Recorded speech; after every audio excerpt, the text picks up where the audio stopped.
দেখুন বন্ধুরা, তৈরি হয়ে গিয়েছে আমাদের অসাধারণ স্বাদের পাবদা মাছের ভুনা। এটা কিন্তু খেতে অসাধারণ হয়েছে। আপনাদের যদি ভিডিওটি ভালো লেগে থাকে তাহলে চ্যানেলটিকে একটি সাবস্ক্রাইব ও ভিডিওটিকে একটি লাইক অবশ্যই করুন। পাবদা মাছের ভুনা বানানোর জন্য আমি এখানে নিয়েছি 6 পিস পাবদা মাছ। এবার আমি মাছগুলোকে ম্যারিনেট করে নেব। মাছগুলোকে ম্যারিনেট করার জন্য আমি এখানে নিয়েছি হাফ চামচ পরিমাণে হলুদ গুঁড়ো, দিচ্ছি স্বাদ মতো লবণ, আর দিচ্ছি সামান্য পরিমাণে শুকনো লঙ্কার গুঁড়ো। এবার দিচ্ছি সামান্য পরিমাণে সর্ষের তেল। এবার আমি মাছগুলো ভালোভাবে মাখিয়ে নিচ্ছি। আর সর্ষের তেলটা কিন্তু অবশ্যই দিতে হবে। সর্ষের তেলটা দেওয়ার ফলে মাছটা আর ভাজার সময় ফাটবে না। এবার আমি মাছগুলোকে ভেজে নিচ্ছি। আর আমি মাছটাকে ভাজার জন্য গ্যাসে একটা কড়া বসিয়ে নিয়েছি। এতে দিচ্ছি বেশ খানিকটা পরিমাণে সর্ষের তেল। আর এই রান্নাটা কিন্তু সম্পূর্ণ সর্ষের তেলে করলেই খেতে ভালো লাগবে। তেলের মধ্যে দিচ্ছি 1 চিমটে পরিমাণে নুন। নুনটা দেওয়ার ফলে মাছটা আর কড়ার গায়ে বসে যাবে না। তেলটা ভালোভাবে গরম হয়ে গিয়েছে। এবার আমি মাছগুলোকে এখানে দিয়ে দিচ্ছি।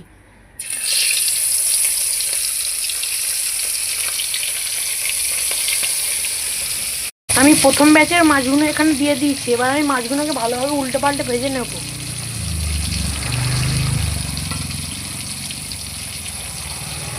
মাছগুলো 1 পিঠ ভাজা হয়ে গিয়েছে। এবার আমি উল্টে অপর পিঠটাও ভেজে নিচ্ছি।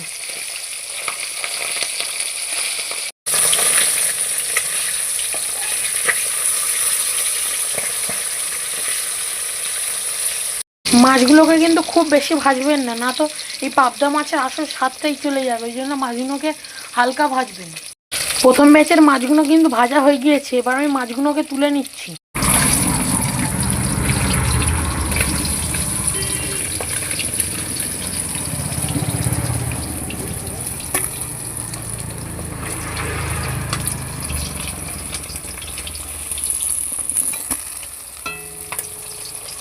ভাজার পরে যে তেলটা ছিল আমি কিন্তু ওই তেলেই বাকি রান্নাটা করছি।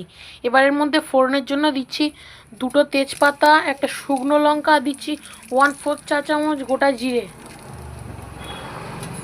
এবার আমি ফোড়নগুলোকে 10 থেকে 15 সেকেন্ড সময় ধরে ভালোভাবে ভেজে নিচ্ছি।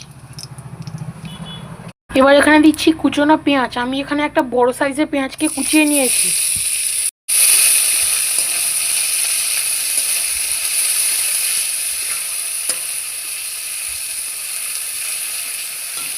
মাছ ভাজার পরে ওই তেলটায় রান্নাটা করলে কিন্তু স্বাদটা আরও বেড়ে যাবে।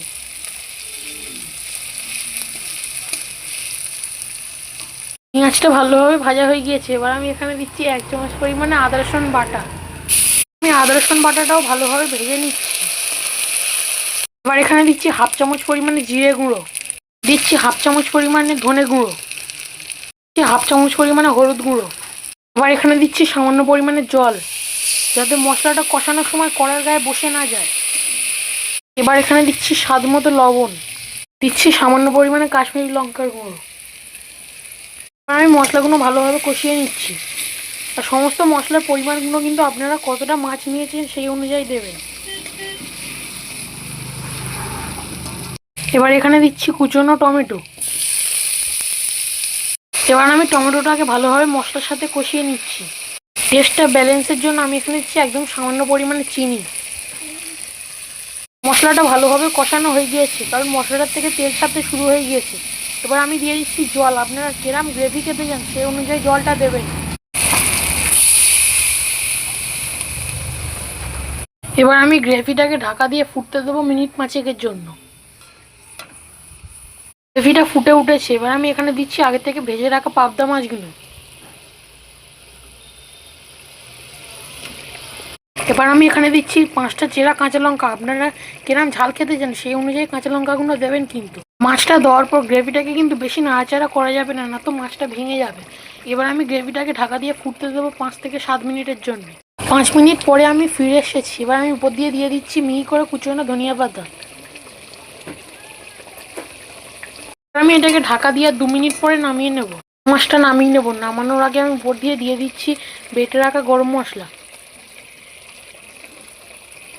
নমস্কার বন্ধুরা, আমি কিচেন থেকে দেবজিৎ। আর আমার আজকের রেসিপি হলো একেবারে অসাধারণ স্বাদের পাবদা মাছের ভুনা।